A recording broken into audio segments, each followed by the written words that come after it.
ముఖ్యమంత్రి చంద్రబాబు నాయుడు గారు వైజాగ్ని ఒక ఆంధ్రప్రదేశ్లో ఐటీ డెస్టినేషన్గా తీర్చిదిద్దాలనేది ఆయన ఒక ఆలోచన. దాంట్లో భాగంగా ఈరోజు మనం ఫిన్టెక్ వ్యాలీ అనేది మనం అనౌన్స్ చేస్తాం జరిగింది. ఫిన్టెక్ వ్యాలీ ద్వారా అనేక ఫైనాన్షియల్ టెక్నాలజీస్ కంపెనీస్ ఈరోజు వచ్చి మన దగ్గర పెట్టుబడులు కూడా పెడతాం జరిగింది. దాంట్లో భాగంగా ఫ్రాంక్లిన్ టెంపుల్టన్తో కూడా అడ్వాన్స్ డిస్కషన్లో ఉన్నాం. నేను ఆ రోజు కూడా మంత్రి నుండి మొదటిసారి వచ్చింది నేను వైజాగ్కి. ఆ రోజు కూడా హామీ ఇచ్చాను, anything to do with financial technologies మొదటిగా మన విశాఖపట్నంలో జరుగుతుంది, యావత్ భారతదేశంలోనే ఎక్కడ జరిగిన విధంగా జరుగుతుందని హామీ ఇస్తాం జరిగింది. దాంట్లో భాగంగా ఈరోజు మీరు చూస్తే అనేక టెక్నాలజీలో ఆంధ్ర రాష్ట్రం అగ్రస్థానంలో ఉంది.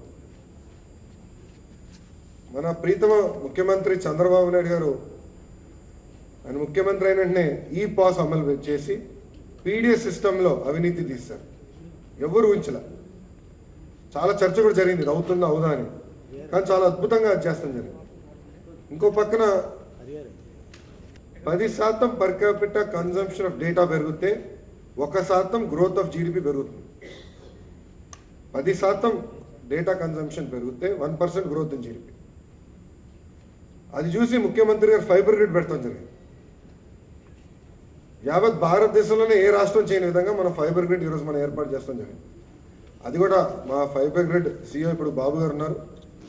నేను ఆయన చెప్పా, విశాఖపట్నాన్ని పైలట్గా తీసుకుని మొత్తం మన సిటీని సాచురేషన్ తీసుకోమని నేను పదే చెప్తాను జరిగింది. అది కూడా మేము కోఆర్డినేట్ చేస్తాం. సో రాబోయే 3 నెలల్లో విశాఖపట్నంలో ఫైబర్ గ్రిడ్ కూడా 100% సాచురేషన్ అవుతుంది. యావత్ భారతదేశంలో ఏ రాష్ట్రం చేయని విధంగా అది కూడా చేస్తాం జరిగింది. మంత్రి అయిన తర్వాత నేను చూస్తున్నా ఈ ఆఫీస్, నేను ఎక్కడున్నా సింపుల్గా ఒక SMS వస్తుంది, పలానా ఫైల్ మీకు వచ్చింది, పలానా వ్యక్తి పంపించారు. మళ్ళీ ట్రాకింగ్ ఉంది ముఖ్యమంత్రి గారి దగ్గర, ఏ మంత్రి వర్యులు ఎన్ని రోజులు ఫైల్ పెట్టుకుని కూర్చున్నారు, ఏ సెక్రటరీ ఎన్ని రోజులు ఫైల్ పెట్టి కూర్చున్నారు, పకడ్బందీగా ట్రాకింగ్ పెట్టి మా క్యాబినెట్లో రివ్యూ జరుగుతుంది దానిపైన. మళ్ళీ భారతదేశంలో ఏ రాష్ట్రం చేయలేదు, మనం మళ్ళీ అక్కడ కూడా ఫస్ట్. అంటే టెక్నాలజీ అడాప్షన్లో ప్రభుత్వం ముందుంది. ఇంకో పక్కన కోర్ డాష్బోర్డ్ చూస్తున్నారు. మా హెల్త్ అంతా ఉంది మీకు, మీ అందరికీ అన్ని డిపార్ట్మెంట్లో. పంచాయతీరాజ్ ఎలా ఉంది, మన్రేగా ఎలా ఉంది, అన్ని ఆన్లైన్ డాష్బోర్డ్లో పెట్టేస్తుంది. కోర్ డాష్బోర్డ్ కూడా యావత్ భారతదేశంలోనే కాదు, ఏ ప్రపంచంలోనే ఏ ప్రభుత్వం చేయాలి కోర్ డాష్బోర్డ్.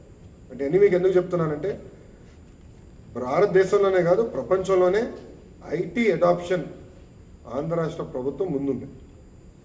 దాంట్లో భాగంగా తెలుగుదేశం పార్టీ నాడు నేడు ఎప్పుడు పెద్ద నోట్లు ఉండకూడదు, 2012లోనే 500-1000 రూపాయల నోట్లు ఉండకూడదు అని చెప్పడం జరిగింది. ఇప్పుడు మేము కూడా అది చెప్తున్నాం, 500-2000 రూపాయల నోట్లు ఉండకూడదు, ఓన్లీ స్మాలర్ డినామినేషన్స్. ఎందుకంటే దానివల్ల ఇంట్లో ఎవరు డబ్బులు పెట్టుకోలేరు, అది ఎకానమీలోకి రావాలి. అది ఒకటే కాకుండా ముఖ్యమంత్రి గారు పదే లెస్ క్యాష్ సొసైటీగా ఆంధ్రలో ఉండాలి అనేది ఒక ఆయన ఆలోచన.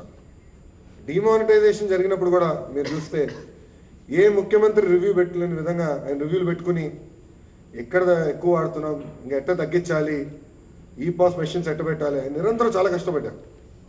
మీరు చూస్తే ఎవరు చేయలేదు. దాదాపు 2 నెలలు, నాకు బాగా గుర్తు, 2 నెలలు అహర్నిశలు కష్టపడి ఒక లెవెల్ వరకు తీసుకొచ్చాం. కానీ అది ఒకటే అక్కడితో ఆగిపోయేది కాకుండా మేమనుకునేది పేమెంట్ పార్ట్నర్స్ ఉన్నారు, బ్యాంకర్ వర్యులు ఉన్నారు, ఇంకొక పక్కన ఆర్బీఐ కావాలి, ప్రభుత్వం అందరం కలిసి యావత్ భారతదేశంలోనే విశాఖపట్నాన్ని లెస్ క్యాష్ సొసైటీగా ఎలా తీర్చిదిద్దాలన్న ఒక ఆలోచన మేము వస్తాం జరిగింది. చాలా అద్భుతమైన పార్ట్నర్స్ ఉన్నారు. ఒక పక్కన వీసా వర్యులు వచ్చారు కలిసడానికి, ఆల్ మేజర్ బ్యాంక్స్ వాళ్ళు వస్తాం జరిగింది, టెలికాం ప్రొవైడర్స్ వచ్చారు. మేము దీని ముందర ఒక చిన్న వర్క్షాప్ కూడా పెట్టుకున్నాం. రాబోయే రోజుల్లో మనం చూసుకోవాల్సి ఏంటంటే ఇతర దేశాల్లో చూస్తే క్యాష్ అనేది చాలా తక్కువ ఉంది. స్వీడన్ అంతా 13-14% ఉంది క్యాష్. ఎందుకు మనం చేయలేం విశాఖపట్నం? ఆంధ్ర రాష్ట్రానికి కాదు భారతదేశానికి ఆదర్శంగా ఎందుకు నిలబడలేము? ఒక హుడూడ్ అయినప్పుడు ఎవరు ఊహించలే 5 రోజుల్లో విశాఖపట్నం టక్కని ఏం జరిగిన విధంగా మళ్ళీ ముందరికి వెళ్ళారు 5 రోజులు. ప్రపంచంలో ఎప్పుడు జరగదు. అమెరికాలోనే ఇలాంటి ఒక టైఫూన్ వస్తే వాళ్ళు నీళ్ళు అందించేదానికే 7 రోజులు పెట్టింది. నీళ్ళు అందించేదానికి 7 రోజులు పెట్టింది. ఇక్కడ అనేది ఏంటంటే విశాఖపట్నం ఎప్పుడు ఇలాంటి విషయాలు చాలా స్పోర్టివ్గా తీసుకుని ముందుకు వెళ్తున్నారు. అందుకే లెస్ క్యాష్ సిటీ పైలట్ ముందల విశాఖపట్నంలో ప్రారంభించడం ఒక ఆలోచన మేము ముందుకు వస్తాం జరిగింది. ఇంకో పక్కన ఫిన్టెక్ వ్యాలీ జయ చౌదరి గారు చెప్పినట్లు భారతదేశంలో మనం ఎక్కడికి వెళ్ళినా ఇప్పుడు ఫిన్టెక్ వ్యాలీ సినోనిమైంది విశాఖపట్నం. పేటిఎం ఆల్రెడీ ఇక్కడ ఉన్నారు, ఫ్రాంక్లిన్ టెంపుల్టన్ వస్తున్నారు, మిగతా ఆల్ మేజర్ బ్యాంక్స్ కూడా నేను మాడుతున్నాను. ఎందుకంటే వాళ్ళ బ్యాక్ ఎండ్ ఆపరేషన్స్ అన్ని ఇక్కడ నుంచి నడపాలి. సైబర్ సెక్యూరిటీలో ఇప్పుడు క్లాసెస్ గవర్నమెంట్ ఇస్తుంది. సో ఫైనాన్షియల్ టెక్నాలజీ కావాల్సిన బ్యాక్ ఎండ్ అంతా ఈరోజు ప్రభుత్వం ఇక్కడికి విశాఖపట్నం కూడా తీసుకొస్తాం జరిగింది. దీంట్లో భాగంగా నేను ఇక్కడ చెప్పదలుచుకుంది ఏంటంటే చాలా అపోహాలు ఉన్నాయి. ఇది అవుతుందా, క్యాష్ ఇస్ కింగ్, ఎలక్ట్రానిక్ పేమెంట్లు అవదు, ఖర్చు ఎక్కువ అవుతుంది ఎలక్ట్రానిక్ పేమెంట్, అదంతా మనం తొలగించుకోవాల్సిన అవసరం. అందుకే ఇక్కడ ఉన్నారు ఈసవరిలో రిప్రజెంటేటివ్స్ కూడా ఇక్కడ ఉన్నారు.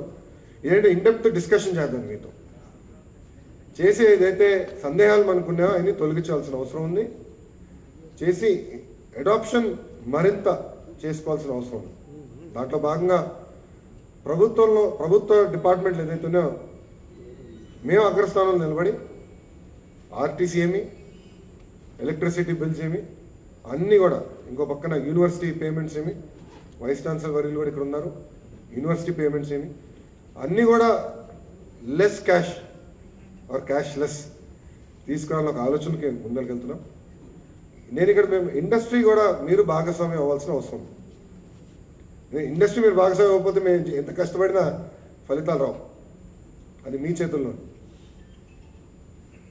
సో పదే నేను మిమ్మల్ని కోరేది, మేము సహకరించడానికి సిద్ధంగా ఉన్నాం.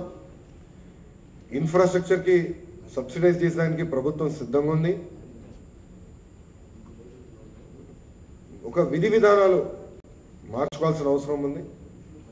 అవసరమైతే ఇన్సెంటివ్ ప్రోగ్రామ్ కూడా పెట్టి, అంటే ఎవరైతే ఎక్కువ cashless or less cash transactions వాడతారో వాళ్ళందరికీ గతంలో ఆల్రెడీ మేము పెట్టాం ప్రోగ్రామ్, ప్రభుత్వం పెట్టింది. ప్రతి నెల లక్కీ డ్రా పెట్టి ₹1,00,000 ఇస్తాం జరిగింది, సెల్ ఫోన్స్ కూడా ఇస్తాం జరిగింది. అదే ప్రోగ్రామ్ కాంటే కొనసాగించవచ్చు. ఇప్పుడు కూడా జరుగుతూ ఉంది sir, we are giving still prizes. మనం చెప్పుకోలే, ఇంకా చేయాలి, చేసి అది కంటిన్యూస్గా కొనసాగించాలి.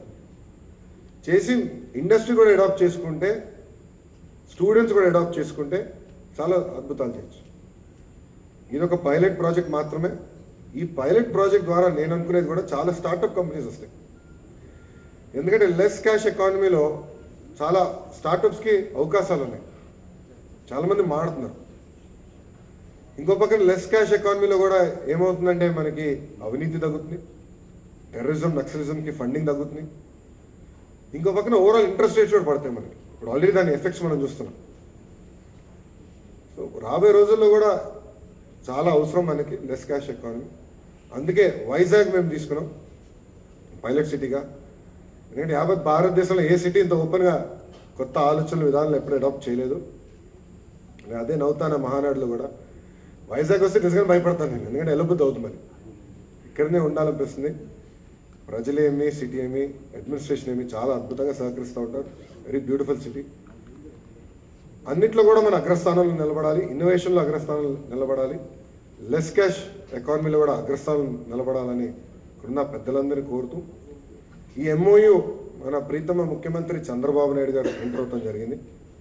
అది కూడా కరెక్ట్గా వన్ ఇయర్ అయిందన్నమాట. It's been 1 year since MoU.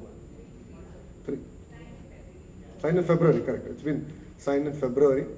ఫిబ్రవరిలో కూడా ఆ రోజు ముఖ్యమంత్రి గారు ఆయన కోర్ డాష్బోర్డ్ ప్రెజెంటేషన్ చేస్తాం జరిగింది. I think it was Microsoft ఈవెంట్లో ముఖ్యమంత్రి గారు కోర్ డాష్బోర్డ్ ప్రెజెంటేషన్లో ఈ ఒప్పందం కుదిరించుకున్నారు. మాకు ముఖ్యమంత్రి గారు కూడా పదే చెప్తారు, నేను ఒప్పందాలు కుదిరించుకుంటున్నా, మీరేం చేయట్లేదు దాని తర్వాత అని. అందుకే డిపార్ట్మెంట్ పరంగా కూడా మేము ఫాలోఅప్ చేసి అన్ని ఎంఓయూలు కూడా ఒక పద్ధతి ప్రకారం చేస్తాం జరుగుతుంది. నేను మళ్ళీ విశాఖపట్నంకి వస్తూ ఉంటా. యాక్చువల్లీ 2-3 అదర్ ఈవెంట్స్ అనుకున్నాము, టైం కుదరలేదు. ఎందుకంటే నవనిర్మాణ దీక్ష ఉంది, మీ అందరికి తెలిసిందే. ఈరోజు విజయవాడలో ఉంది, దానికి నేను హాజరవ్వాల్సిన అవసరం ఉంది. ఇంకా డైరెక్ట్ ఫ్లైట్స్ మధ్యాహ్నం లేవు విశాఖపట్నం టు విజయవాడ. అది కూడా నేను సివిలేషన్ మినిస్ట్రీతో మనం మీటింగ్ పెట్టుకుని అది కూడా డిస్కషన్ చేసాం. కనెక్టివిటీ కూడా ఇంప్రూవ్ చేయాలి. బట్ ఇదేం కొత్త కాదు, ముఖ్యమంత్రి గారికి ఇది కొత్త కాదు. హైదరాబాద్లో ప్రారంభమైనప్పుడు ఏమీ లేదు, అక్కడ సైబర్ సిటీయే లేదు, అక్కడ రాళ్ళు రప్పలే. సైబర్ సిటీ అనేది లేదు, నాకు ఈరోజు కూడా బాగా గుర్తు. ఒక సైబర్ టవర్ తప్ప చుట్టుపక్కల కూడా ఏం లేదు. ఎయిర్పోర్ట్ లేదు, పాత బేగంపేట ఎయిర్పోర్ట్, ఒక ఇంటర్నేషనల్ ఫ్లైట్ లేదు.